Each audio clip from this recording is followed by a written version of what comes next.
Friends, आपका स्वागत है आपके अपने YouTube channel B Ed point to point education में। फ्रेंड्स, अभी हम लोग लेसन प्लान वाला चल रहा है हमारा सेशन, तो जिसमें हम हिंदी के लेसन प्लान को देख रहे हैं। हिंदी के लेसन प्लान का अभी तक 4 वीडियो आ चुका है। 4 लेसन प्लान हम लोग देख चुके हैं। अभी आज नेक्स्ट हमारा 5th है हिंदी का लेसन प्लान।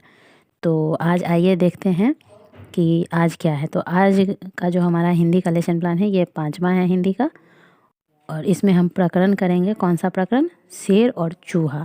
अभी तक हम लोग अक्षर किस प्रकार से बनता है, शब्द कैसे बनता है, फिर कविता कैसे होता है, वो सब देख चुके हैं। और अब आज है कहानी वाला प्रकरण है, जिसमें इसका शीर्षक है शेर और चूहा। तो चलिए हम लोग देखते हैं कि ये वाला लेसन प्लान किस प्रकार से तैयार किया गया है। तो सबसे पहले तो ये हमारा फर्स्ट पेज है, ठीक है। तो फर्स्ट पेज में ये यहाँ पे दिया हुआ है कि पूरा पहले डिटेल में यहाँ लिखा जाता है। जो भी छात्र अध्यापक होते हैं उनका डिटेल होता है। तो वो किस विद्यालय में लेसन प्लान ले रहे हैं, तो उस विद्यालय का नाम यहाँ पे लिखा जाएगा। फिर यहाँ छात्राध्यापक या छात्राध्यापिका जो भी हैं आप लोग, उन अगर लड़का है तो छात्राध्यापक और लड़की है तो छात्राध्यापिका का नाम यहाँ पे लिखा हुआ है। उस प्रकार किस कक्षा में हम कक्षा ले रहे हैं उसका होगा।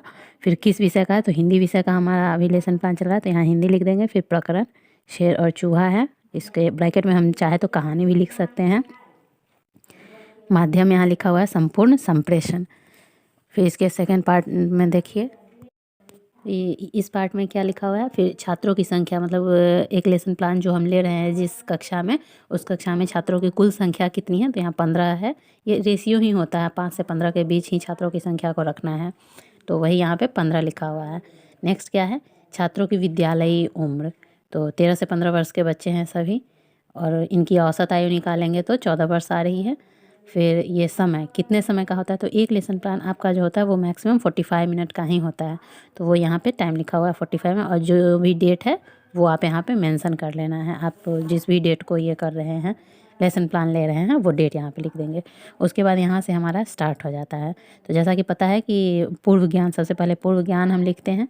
तो पूर्व ज्ञान में क्या क्या लिखा हुआ है। क में शेर, चूहा, जाल, बिल, जंगल, शिकारी इत्यादि। फिर ख में क्या है, पूर्व ज्ञान के ख में इस कहानी का ज्ञान बच्चों को नहीं है। अब चलिए, अब यहाँ विशिष्ट उद्देश्य, इस लेसन प्लान का विशिष्ट उद्देश्य क्या है, तो इसके एक में लिखा हुआ है, 4 पार्ट में विशिष्ट उद्देश्य दिया हुआ है। तो इसका फर्स्ट क्या है, बच्चे को भलाई, परोपकार, दया, जाल इत्यादि के बारे में समझाना। दूसरा, बच्चे को शेर, चूहा के नाम तथा काम को समझाना। तीसरा, छात्रों को गुर्राना इत्यादि को बताएंगे। और चौथा, पाठ में आए हुए कठिन शब्दों को समझाना। अब चलिए नेक्स्ट क्या है हमारा, अब इस लेसन प्लान की उपलब्धि को हम बताएंगे कि इसकी उपलब्धि क्या है। तो इसको भी फिर 3 पार्ट में बोलेंगे। क ख ग, जिसमें क में क्या लिखेंगे, छात्र शेर और चूहा को पहचान पाएंगे। ख, छात्र शिकारी, जाल इत्यादि को जान पाएंगे। ग, छात्र विषय वस्तु से संबंधित प्रश्नों का उत्तर लिख या बोलकर बता पाएंगे। अब नेक्स्ट क्या है, शिक्षण अधिगम सामग्री। इस लेसन प्लान को तैयार करने में हम कौन सी अधिगम सामग्री का प्रयोग करेंगे, तो उसका यहाँ पे नाम लिखना है। तो इसमें कौन कौन सा सामग्री है, फ्लैश कार्ड, चित्र कार्ड, शब्द कार्ड, मुखौटा, मॉडल इत्यादि। अब मूल्यांकन जब हो जाएगा सब, तो उसके बाद लास्ट में हम मूल्यांकन करते हैं। तो मूल्यांकन 4 विधि से करना है इस वाले लेसन प्लान का। कौन कौन है, पहला मूल्यांकन करेंगे खाली स्थान को भरवाएंगे। दूसरा, सही गलत का निशान लगवाएंगे। तीसरा, निम्नलिखित प्रश्नों के उत्तर दो। और चौथा, समूह अ का समूह ब से मिलान करो। अब चलिए, अब हम नेक्स्ट पेज पे जाएंगे और इस नेक्स्ट पेज से हम लोग स्टार्ट करेंगे अपने प्रस्तुतिकरण, किस प्रकार से हमारा प्रस्तुतिकरण करना है अपने लेसन प्लान का। तो सबसे पहले हम यहाँ पे इस पेज को देखिए कितने कॉलम में बांटा गया है, 1 2 3 4 5 6, 6 कॉलम में बांट लेंगे, जिसमें हर कॉलम का हेडिंग इस प्रकार से होगा। पहले कॉलम का हेडिंग हो गया विषय वस्तु, दूसरे का भाषा बिंदु, तीसरे का छात्र अध्यापक या छात्र अध्यापिका क्रियाकलाप, चौथे का छात्र क्रियाकलाप, 5वें कॉलम का नाम रखा जाएगा हेडिंग श्याम पट्टकार, और छठे का शिक्षण अधिगम सामग्री। अब चलिए विषय वस्तु का हम एक हेडिंग लगाएंगे वर्ग व्यवस्था। इसके भाषा बिंदु में कुछ नहीं लिखना है, छात्राध्यापिका क्रियाकलाप में लिखना है। इसको 2 पॉइंट में लिखना है। पहले में लिखना है सर्वप्रथम मैं कक्षा में जाकर सभी बच्चों का अभिवादन करूंगी तथा छात्रों को बैठने की व्यवस्था को सुव्यवस्थित करूंगी। उसके बाद दूसरा पॉइंट इसी में लिखना है, मैं सभी बच्चों के श्रवण यंत्रों की जांच करूंगी। फिर छात्र क्रियाकलाप में भी 2 पॉइंट देंगे, जिसमें पहले पॉइंट पर रहेगा सभी बच्चे शिक्षिका का अभिवादन करेंगे तथा वर्ग व्यवस्था में सहयोग प्रदान करेंगे, और दूसरा होगा सभी बच्चे इस क्रियाकलाप में सहयोग प्रदान करेंगे। फिर श्यामपट्ट कार्य और शिक्षण अधिगम में कुछ नहीं लिखना है, शिक्षण अधिगम सामग्री में। अब नेक्स्ट हम यहाँ से प्रस्तुतिकरण करेंगे। तो विषय वस्तु में प्रस्तुतिकरण हेडिंग देंगे और उसके बारे में यहाँ पे लिखेंगे। एक शेर और एक चूहा था। शेर सो रहा था। अचानक एक चूहा शेर के शरीर पर आ गया। शेर नींद से जग गया। गुर्राते हुए शेर ने कहा कि आज मैं तुम्हें खा जाऊंगा। चूहा थरथर कांपने लगा। वह माफ़ी मांगने लगा और कहा कि जब भी तुम्हें मेरी ज़रूरत पड़ेगी तो मैं तुम्हें साथ दूंगा। एक दिन शेर शिकारी के जाल में फंस गया। चूहे ने जाल को काट दिया, जिससे कि शेर आज़ाद हो गया और चूहे को धन्यवाद दिया।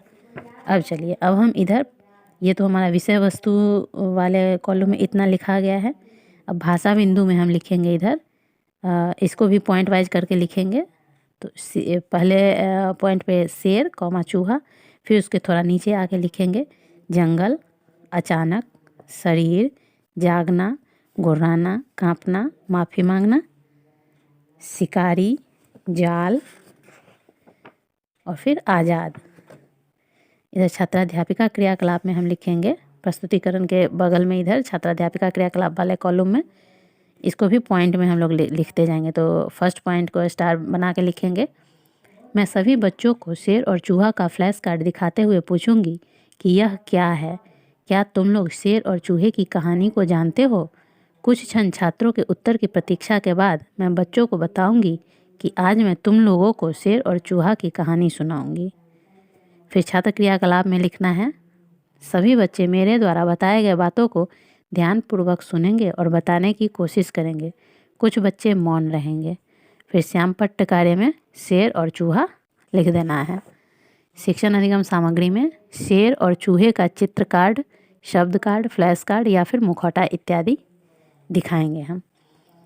फिर आइए छात्राध्यापिका क्रियाकलाप में नीचे के पॉइंट में क्या लिखना है, मैं ब्लैक बोर्ड पर शेर और चूहा लिखूंगी तथा सभी बच्चों का ध्यान आकर्षित करते हुए बताऊंगी कि यह शेर है जो जंगल में सो रहा था कि अचानक एक चूहा शेर के शरीर पर आ गया।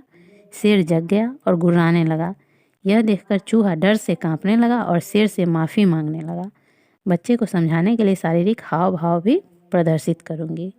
फिर छात्र क्रियाकलाप में क्या लिखना है, इसमें लिखेंगे पॉइंट देके, सभी बच्चे मेरे द्वारा बताए गए बातों को ध्यानपूर्वक सुनेंगे, समझेंगे तथा बताने की कोशिश करेंगे या फिर मौन रहेंगे। इधर श्यामपट्ट कार्य में लिखना है जंगल, अचानक, शरीर, जागना। और शिक्षण अधिगम सामग्री में लिखेंगे सोते हुए तथा गुर्राते हुए शेर का चित्र कार्ड दिखाना या फिर उसका मुखौटा दिखाना है। अब चलिए, अब हम लोग इधर आते हैं और फिर छात्राध्यापिका क्रियाकलाप में पॉइंट देके लिखेंगे, पुनः सभी बच्चों से प्रश्न करूंगी, इसके बाद क्या होता है पता है? फिर छात्र क्रियाकलाप में होगा, सभी बच्चे मेरे द्वारा पूछे गए प्रश्नों को समझेंगे तथा बताने की कोशिश करेंगे या फिर मौन रहेंगे। इधर श्यामपट्ट कार्य और शिक्षण अधिगम में कुछ नहीं लिखना है। फिर आना है हमको छात्राध्यापिका क्रियाकलाप में, इसमें पॉइंट देके फिर लिखते हैं, मैं बच्चों को शिकारी के जाल में फंसे हुए चित्र कार्ड की तरफ आकर्षित करते हुए बताऊंगी कि यह शेर का जाल चूहा कैसे काट देता है। इधर छात्र क्रियाकलाप में लिखना है, सभी बच्चे ध्यानपूर्वक देखेंगे तथा वे बताने की कोशिश करेंगे। फिर श्यामपट्ट कार्य में लिखना है शिकारी कौमा जाल। फिर शिक्षण अधिगम सामग्री में लिखना है जाल में फंसे हुए शेर का चित्र कार्ड या फ्लैश कार्ड। ठीक है, अब चलिए, अब हम नेक्स्ट पेज को देखते हैं कि नेक्स्ट पेज पे हमारा क्या है। अब चलिए, इधर का विषय वस्तु तो लिखा गया हुआ है, भाषा बिंदु में लिख देना है आज़ाद। फिर छात्र अध्यापिका क्रियाकलाप में लिखना है पॉइंट देके शेर आज़ाद हो जाता है। इसे समझाने के लिए मैं अपने शारीरिक हाव भाव भी प्रदर्शित करूंगी तथा बताऊंगी कि शेर धन्यवाद देता है। फिर छात्र क्रियाकलाप में लिखना है, सभी छात्र मेरे द्वारा सुनाए गए बातों को ध्यानपूर्वक सुनेंगे तथा अपने शारीरिक हाव भाव से बताने की कोशिश करेंगे। और इधर श्याम पट्टकारी में आज़ाद लिख देना है, शिक्षण अधिगम में कुछ नहीं लिखना है। फिर इधर नेक्स्ट आते हैं छात्र अध्यापिका क्रियाकलाप में। तो इसमें लिखना है श्रवण प्रशिक्षण, हेडिंग देंगे और इसके बारे में लिखना है हाइफन देके। मैं अपने मुंह को ढककर कुछ शब्द बोलूँगी जैसे शेर, चूहा, जंगल और बच्चों से पूछूंगी कि उसने क्या सुना। मैं छात्रों को बोलने के लिए प्रोत्साहित करूंगी। तो छात्र क्रियाकलाप में लिखेंगे, सभी बच्चे मेरे द्वारा सुनाए गए आवाज़ को ध्यानपूर्वक सुनेंगे और पहचानने की कोशिश करेंगे। बाकी के इन दोनों कॉलम में कुछ नहीं लिखना है। फिर छात्र अध्यापिका क्रियाकलाप में हेडिंग देंगे वाणी वाचन और इसमें हाइफन दे के लिखना है, मैं जंगल, जाल, बिल, शिकारी आदि शब्दों को श्याम पट्ट पर लिखूंगी और एक एक शब्द को दिखाकर छात्रों से पूछूंगी कि यह क्या है। फिर छात्र क्रियाकलाप में लिखना है, सभी बच्चे मेरे द्वारा दिखाए गए शब्द चित्र को पहचानेंगे और बताने की कोशिश करेंगे। छात्र सफलतापूर्वक वाणी वाचन कर सकेंगे। और इधर बाकी के दोनों कॉलम में कुछ भी नहीं लिखना है, छोड़ देना है हाइफन देके। फिर चलिए छात्र अध्यापिका क्रियाकलाप में आएंगे और यहाँ पे लिखना है नाटकीकरण, हेडिंग देना है और हाइफन देके फिर लिखेंगे, मैं सभी बच्चों को कहानी समझाने के लिए नाटकीकरण करवाऊंगी जिससे कि सभी बच्चे इस कहानी को अच्छे से सीख सके या जान जाए। फिर छात्र क्रियाकलाप में पॉइंट देके लिखना है कि सभी छात्र मेरे द्वारा बताए गए नाटकीकरण में भाग लेंगे। सभी बच्चे भी नाटकीकरण के द्वारा इस कहानी को बताने की कोशिश करेंगे। ठीक है। अब चलिए इधर श्याम पट्टकारी में कुछ नहीं लिखना है और शिक्षण अधिगम सामग्री में लिखेंगे, नाटकीकरण से संबंधित सभी चित्र कार्ड, शब्द कार्ड इत्यादि का प्रयोग करूंगी। अब चलिए ये हमारा जब प्रेजेंटेशन का काम खत्म हो गया, प्रस्तुतिकरण, तो अब हम यहाँ नीचे पुनरावृत्ति लिखेंगे। पुनरावृत्ति लिख के हेडिंग दे के इसके बारे में लिखेंगे, मैं संक्षेप में छात्रों को पुनः परिचर्या करते हुए शेर, जंगल, चूहा, शिकारी, जाल आदि के बारे में बताऊंगी और पहचान करवाऊंगी। इसके साथ ही छात्रों के सही सही उत्तर बताने पर वेरी गुड या गुड बोलूँगी तथा बच्चों का पीठ थपथपाऊंगी। अब चलिए नेक्स्ट क्या है हमारा मूल्यांकन। लास्ट में मूल्यांकन करना है। तो मूल्यांकन में पहला क्या था हमारा, खाली स्थान को भरो। तो क, शेर खाली स्थान में सो रहा था, इधर ब्रैकेट में जंगल कौमा घर। फिर ख, चूहा खाली स्थान के ऊपर आ गया, इधर ब्रैकेट में शेर कौमा जंगल। ग, शेर खाली स्थान में फंस गया, इधर ब्रैकेट में जाल कौमा बिल। घ, चूहा ने खाली स्थान कुतर दिया, इधर ब्रैकेट में जाल कौमा शेर। अंग, शेर ने खाली स्थान को छोड़ दिया, इधर ब्रैकेट में चूहे कौमा जंगल। चलिए नेक्स्ट क्या है हमारा मूल्यांकन, सही या गलत का निशान लगाओ। तो इसमें भी हमारा 10 क्वेश्चन है। चलिए 10 क्वेश्चन को लिख लेते हैं हम लोग। क्या है, पहला, चूहा शेर को कुतर दिया। दूसरा, शेर घर में सो गया। तीसरा, चूहे ने जाल को काट दिया। चौथा, चूहे ने शेर से क्षमा मांगी। पाँचवा, शेर जंगल में सो रहा था। छठा, शेर जाल में फंस गया। सातवां, शेर नींद से जग गया। आठवां, चूहे ने शेर को पकड़ लिया। नौवां, शेर गुर्राने लगा। 10वां, शेर ने चूहे को छोड़ दिया। नेक्स्ट क्या है हमारा, निम्नलिखित प्रश्नों के उत्तर बोल कर दो। इसमें भी ज तक है, क से ज तक का है, तो ये भी लिख लेते हैं। क, शेर कहाँ सो रहा था। ख, शेर किसके जाल में फंस गया। ग, शेर के शरीर पर कौन आ गया। घ, चूहा किसके शरीर पर आ गया। अंग, चूहे ने क्या काट दिया। च, जाल से कौन आज़ाद हो गया। छ, चूहे को धन्यवाद किसने दिया। ज, जंगल में कौन सो रहा था। अब चलिए नेक्स्ट क्या है हमारा, हाँ या ना में जवाब दो। पहला, शेर घर में सो रहा था। दूसरा, चूहे ने जाल को काट दिया। तीसरा, शेर जंगल में सो रहा था। चौथा, चूहा जाल में फंस गया। पाँचवा, शेर जाल में फंस गया। अब चलिए, अब लास्ट में गृह कार्य देना है बच्चों को। तो गृह कार्य लिख के नीचे लिखेंगे रिक्त स्थानों को पूरा करो। पहला जंग खाली स्थान, इसको भरना है। फिर दूसरा उ खाली स्थान, का खाली स्थान। फिर तीसरा धन्य खाली स्थान द। 4 श खाली स्थान र।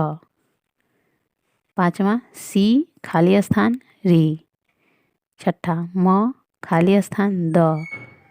7वां थ खाली स्थान थ, फिर खाली स्थान ना। और लास्ट है हमारा समूह अ का समूह ब से मिलान करो। तो एक तरफ ब लिखेंगे और दूसरी तरफ अ लिखेंगे। तो पहला अ वाले साइड में लिखना है शेर कहाँ फंस गया, ब में माफ़ी। फिर अ में लिखेंगे चूहा किसके शरीर पर आ गया, ब में जंगल। फिर अ में लिखना है शेर कहाँ सो रहा था, ब में जाल।